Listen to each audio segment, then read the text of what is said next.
Hello dear friends, स्वागत है आपका अपने यूट्यूब चैनल एसडी एजुकेशन पर। आज है 10 सितंबर 2024 और हम आज बात करने वाले हैं रेगुलर की तरह आज के most important current affairs question के बारे में। जैसा कि आप सभी लोग जानते हैं कि हम अपने इस सेगमेंट में, हम अपनी इस श्रृंखला में जो भी इंपॉर्टेंट करंट अफेयर्स के क्वेश्चन होते हैं उन सभी क्वेश्चंस को कवर करते हैं। आगामी जितनी भी परीक्षाएं हैं उन सभी परीक्षाओं को दृष्टिगत रखते हुए, उन सभी परीक्षाओं को ध्यान में रखते हुए वो सारे क्वेश्चन यहाँ पर डेली करंट अफेयर्स के कवर किए जाते हैं जो कि आने वाले एग्जाम में उनके पूछे जाने की जो संभावना है वो 100% होती है। आप अगर हमारे रेगुलर व्यूअर्स हैं, अगर आप रेगुलर जुड़े हुए हैं हमसे, रेगुलर हमसे पढ़ाई कर रहे हैं, तो इतने दिनों में आपको लग भी गया होगा कि हमारे द्वारा जो करंट अफेयर्स के क्वेश्चन बताए जाते हैं वो कितना ज़्यादा इंपॉर्टेंट होते हैं, कितनी ज़्यादा अपनी भूमिका निभाते हैं।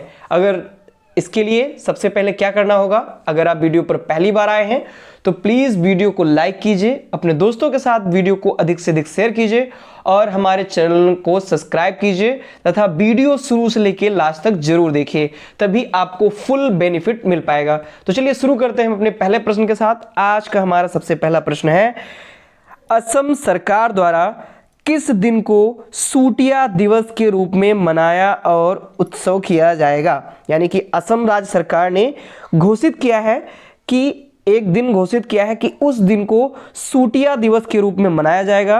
तो ए ऑप्शन है 2 सितंबर, बी ऑप्शन है 20 अगस्त, सी ऑप्शन है 7 सितंबर और डी ऑप्शन है 23 अगस्त। तो इस प्रश्न का सही जवाब है ऑप्शन नंबर बी, यानी कि 20 अगस्त को हर साल सूटिया दिवस मनाया जाएगा। ऐसी घोषणा असम राज्य सरकार के द्वारा की गई है। क्यों किया गया है और सूटिया दिवस आखिर है क्या, इसके बारे में अगर हम बात करें तो मुख्यमंत्री हैं असम के वर्तमान में हेमंत बिस्वा शर्मा। इन्होंने घोषणा की हुई है कि 20 अगस्त को सूटिया दिवस के रूप में मनाया जाएगा। उन्होंने बिस्वनाथ जिले के, यानी कि जो असम का जिला है बिस्वनाथ, उस जिले के सूटिया पुलिस स्टेशन का दौरा किया और उन्होंने 1942 के भारत छोड़ो आंदोलन के शहीदों को श्रद्धांजलि भी दी और इस दौरान कई परियोजनाओं का इन्होंने उद्घाटन भी किया और इस परियोजना के लिए 5 करोड़ रुपए इन्होंने आवंटित भी किए हैं। तो जो 1942 का भारत छोड़ो आंदोलन हुआ था उसमें वहां के जो निवासी थे, जो कि बिस्वनाथ जिले के सूटिया के जो निवासी थे, इन लोगों ने बढ़ चढ़ करके हिस्सा लिया था। इन लोगों ने भारत छोड़ो आंदोलन में काफ़ी सारी समस्याएं का सामना करते हुए अंग्रेजों को भगाने में बहुत ही महत्वपूर्ण भूमिका निभाई थी। कई लोग इसमें शहीद भी हुए थे। तो उन शहीदों को श्रद्धांजलि दी तथा उन्हीं को समर्पित यह सूटिया दिवस मनाया जाएगा। इसकी घोषणा हेमंत बिस्वा शर्मा के द्वारा की गई है। बढ़ेंगे अपने नेक्स्ट क्वेश्चन की तरफ। हमारा अगला क्वेश्चन है, हाल ही में भारत के जो प्रधानमंत्री हैं माननीय नरेंद्र मोदी जी, इन्होंने किस राज्य में जल संचय जन भागीदारी का शुभारंभ किया है। यानी कि जल का संचय करना है और जन यानी कि जो लोग हैं वो अपनी भागीदारी सुनिश्चित करके जल का संचय करें। इसका शुभारंभ किस राज्य में किया है। तो ए ऑप्शन है उत्तर प्रदेश, बी ऑप्शन है मध्य प्रदेश, सी ऑप्शन है गुजरात और डी ऑप्शन है केरल। तो इस प्रश्न का सही जवाब है ऑप्शन नंबर सी, यानी कि गुजरात में प्रधानमंत्री नरेंद्र मोदी जी ने जल संचय जन भागीदारी का शुभारंभ किया हुआ है। आप यहाँ पे आर्टिकल में भी देख सकते हैं, जल संचय जन भागीदारी PM Modi's visions for community driven water conservation, यानी कि आने वाली जो पीढ़ी है, आने वाला जो समय है, उसको किस प्रकार से सूखे से दूर किया जा सके, यानी कि पानी की उसको समस्याएं ना हो। इन सभी बातों को ध्यान में रखते हुए ये जो प्रोग्राम है ये शुरू किया गया, जल संचय जन भागीदारी। तो प्रधानमंत्री नरेंद्र मोदी जी ने वीडियो कॉन्फ्रेंसिंग के माध्यम से गुजरात के सूरत में जल संचय जन भागीदारी पहल का शुभारंभ किया है। आगे हम बात करें तो इस कार्यक्रम में जल स्थिरता बढ़ाने के लिए 24,800 वर्षा जल संरचनाओं का निर्माण शामिल है।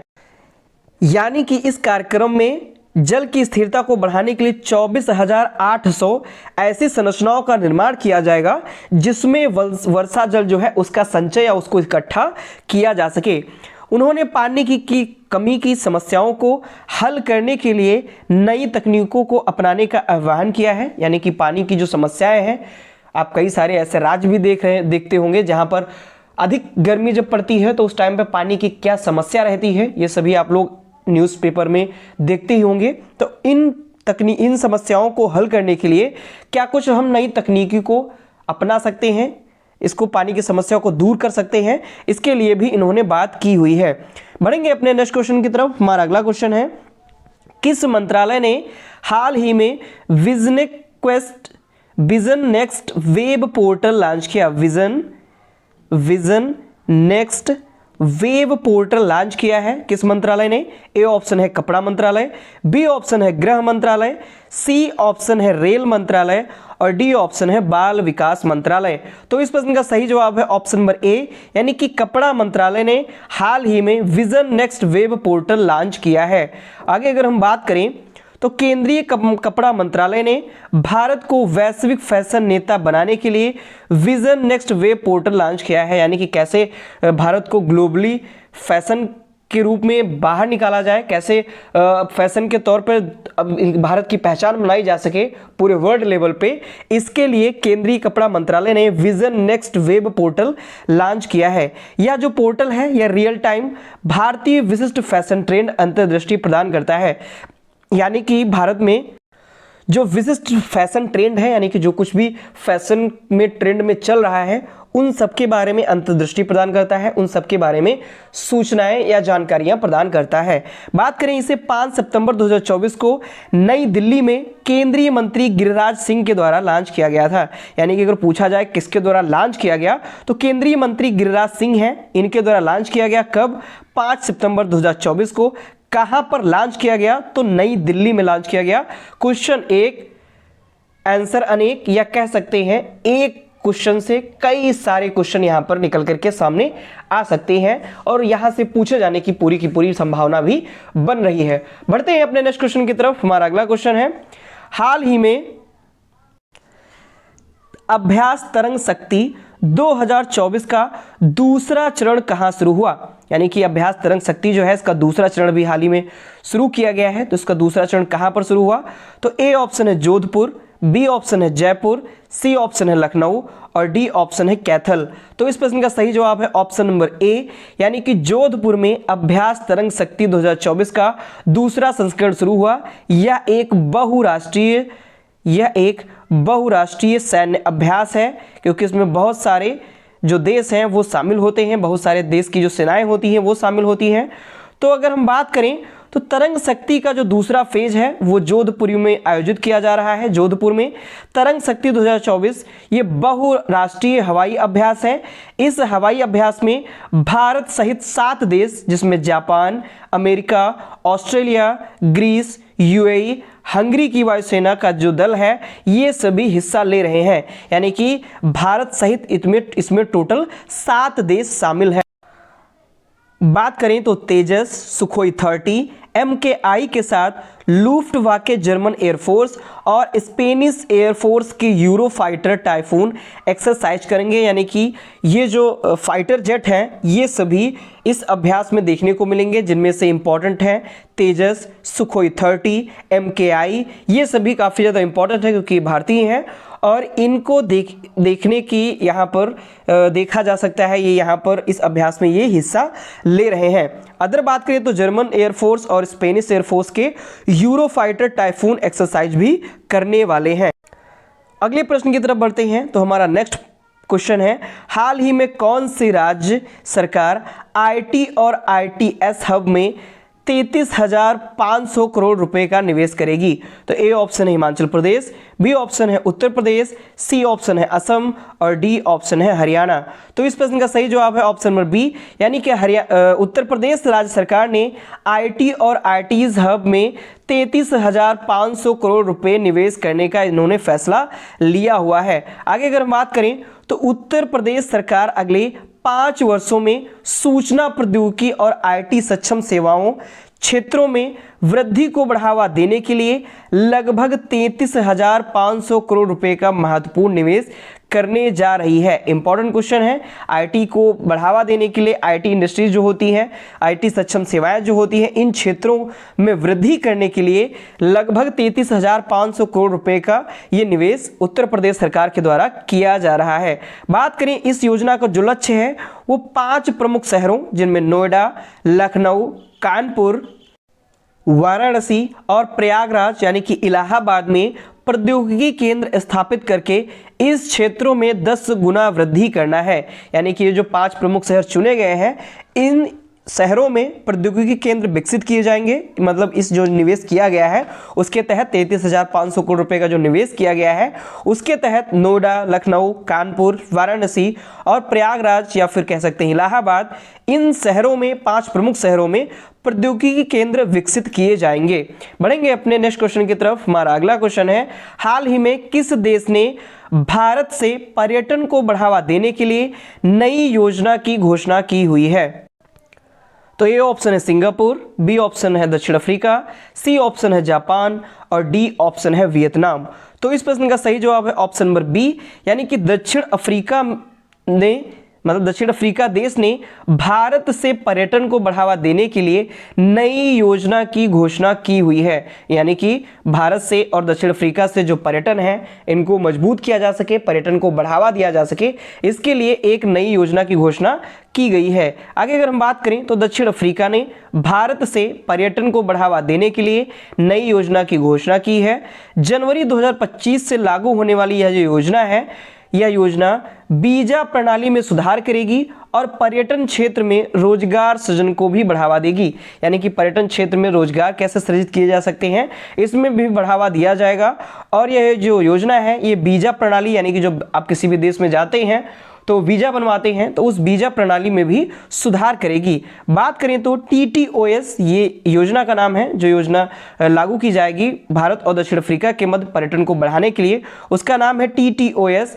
यह दक्षिण अफ्रीका को दुनिया की दूसरी और 5वीं सबसे बड़ी अर्थव्यवस्थाओं के लिए एक पसंदीदा पर्यटन स्थल बनाने के रास्ते में आने वाली प्रमुख बाधाओं को दूर करेगा। यानी कि ये जो कार्यक्रम या फिर ये जो योजना है इसकी स्थापना जो की जा रही है, यह अफ्रीका को यानी दक्षिण अफ्रीका को दुनिया की दूसरी और 5वीं सबसे बड़ी अर्थव्यवस्थाओं के लिए एक पसंदीदा पर्यटन स्थल यानी कि इनको एक पर्यटन स्थल बनाएगा और बनने के साथ साथ रास्ते में आने वाली जो कुछ भी प्रमुख बाधाएं होंगी उनको भी दूर करेगा। बढ़ेंगे अपने नेक्स्ट क्वेश्चन की तरफ। हमारा अगला क्वेश्चन है, हाल ही में किस बैंक ने भारत में गीग वर्कर्स के लिए वित्तीय पैकेज गीगा लॉन्च किया है? यानी कि गीगा गीग वर्कर्स के लिए है और ये किस बैंक ने लॉन्च किया हुआ है? तो ए ऑप्शन है RBI बैंक, बी ऑप्शन है ICICI बैंक, सी ऑप्शन है HDFC बैंक और डी ऑप्शन है SBI बैंक। तो इस प्रश्न का सही जवाब है ऑप्शन नंबर सी, यानी कि HDFC बैंक ने भारत में गिग वर्कर्स के लिए वित्तीय पैकेज गीगा लॉन्च किया है। आगे अगर हम डिटेल में बात करें तो भारत के प्राइवेट सेक्टर के सबसे बड़े बैंक HDFC बैंक ने गीगा लॉन्च किया है। यानी कि ये जो HDFC बैंक है ये भारत के प्राइवेट सेक्टर का सबसे बड़ा बैंक है। कई बार ये भी प्रश्न बना है तो इसको भी आप ध्यान रखिए। और इसी HDFC बैंक ने गीगा लॉन्च किया है जो कि गिग वर्कर्स के लिए है। किसके लिए है? गिग वर्कर्स के लिए, जो खास करके गिग वर्कर्स और फ्रीलांसरों के लिए डिजाइन किया गया है। यानी कि जो गिग वर्कर्स होते हैं उनके लिए, जैसे कि आप देखते होंगे जो स्विगी या जोमेटो या जो भी ऑनलाइन डिलीवरी वाले होते हैं ये सभी गिग वर्कर्स की श्रेणी में आते हैं। और इन्हीं के लिए ये जो HDFC बैंक ने जो लॉन्च किया है, गीगा लॉन्च किया है, ये इन्हीं लोगों के लिए लॉन्च किया हुआ है। यह डिजिटल फर्स्ट प्रोग्राम तेजी से बढ़ते वर्क फोर्स की अनूठी ज़रूरतों को पूरा करने के लिए डिजाइन किए गए प्रोडक्ट्स और सर्विसेज की एक सीरीज प्रदान करता है। यानी कि कई सारी इसमें खूबियाँ होंगी जो गीगा इन्होंने लॉन्च किया हुआ है गिग वर्कर्स के लिए, और इसके द्वारा उनको बहुत सारा हेल्प मिलेगा, बहुत सारे उनको सहायता मिलेगी जो कि HDFC बैंक ने लॉन्च किया हुआ है। HDFC बैंक की जो स्थापना है वह अगस्त 1994 में हुई थी। वर्तमान में CEO हैं शशिधर जगदीशन और मुख्यालय है मुंबई में। बढ़ेंगे अपने नेक्स्ट क्वेश्चन की तरफ। हमारा अगला क्वेश्चन है, हाल ही में किसने एग्रीश्योर फंड लॉन्च किया है? यानी कि कौन है जिन्होंने एग्रीश्योर फंड लॉन्च किया हुआ है? तो ए ऑप्शन है अमित शाह, बी ऑप्शन है डॉक्टर डोरीलाल, सी ऑप्शन है नरेंद्र मोदी और डी ऑप्शन है शिवराज सिंह चौहान। तो इस प्रश्न का सही जवाब है ऑप्शन नंबर डी, यानी कि शिवराज सिंह चौहान ने एग्रीश्योर फंड लॉन्च किया हुआ है। वर्तमान में ये कृषि मंत्री हैं, भारत के केंद्रीय कृषि मंत्री हैं शिवराज सिंह चौहान, और इन्होंने ही एग्रीश्योर फंड लॉन्च किया है। तो केंद्रीय कृषि एवं किसान कल्याण मंत्री शिवराज चौहान ने नई दिल्ली में एग्रोश्योर फंड और कृषि निवेश पोर्टल का शुभारंभ किया है। जो एग्रीश्योर फंड है, इसका उद्देश्य कृषि एवं संबद्ध क्षेत्रों में स्टार्टअप्स और कृषि उद्यमियों को समर्थन प्राप्त करना है, यानी कि जो कुछ भी कृषि से संबंधित जो क्षेत्र हैं उनमें स्टार्टअप्स को कैसे बढ़ावा दिया जा सके, कृषि जो उद्यमी हैं उनको समर्थन कैसे किया जाए, यानी कि जो कृषि के क्षेत्र में अधिक से अधिक कार्य करना चाहते हैं, अधिक डेवलप करना चाहते हैं, उनको किस तरह से बाहर निकाला जाए, उनको निखारा कैसे जाए और उनका कैसे समर्थन किया जाए, ये इसका मुख्य उद्देश्य है। यह फंड एक्टिविटी और ऋण दोनों तरह की सहायता प्रदान करेगा, यानी फंड एक्टिविटी के माध्यम से या ऋण, इन दोनों की तरह से यह जो शुरू किया गया है एग्रीश्योर फंड, ये दोनों तरह से सहायता करेगा। बढ़ेंगे अपने नेक्स्ट क्वेश्चन की तरफ। हमारा अगला क्वेश्चन है, हाल ही में किस राज्य सरकार ने पुलिस बल में महिलाओं के लिए 33% आरक्षण देने का निर्णय लिया है? इंपॉर्टेंट क्वेश्चन है, क्योंकि हाल ही में यूपी में पुलिस परीक्षा आयोजित की गई और उसी के दौरान ही ये खबर भी निकल के आ रही है, तो इसीलिए ये इंपॉर्टेंट न्यूज हो जाती है। तो किस राज्य सरकार ने पुलिस बल में महिलाओं के लिए 33% आरक्षण देने का निर्णय लिया? तो ये ऑप्शन है उत्तर प्रदेश, बी ऑप्शन है गुजरात, सी ऑप्शन है राजस्थान और डी ऑप्शन है छत्तीसगढ़। तो इस प्रश्न का सही जवाब हो जाएगा ऑप्शन नंबर सी, यानी कि राजस्थान राज्य सरकार ने पुलिस बल में महिलाओं के लिए 33% आरक्षण देने का निर्णय लिया है। आगे आप आर्टिकल में भी देख सकते हैं, राजस्थान पुलिस में महिलाओं को मिलेगा 33% आरक्षण, ये आर्टिकल है, आप यहाँ से भी देख सकते हैं। और आगे डिटेल में हम बात करें तो राजस्थान ने पुलिस बल में महिलाओं के लिए 33% आरक्षण देने का निर्णय ले लिया है।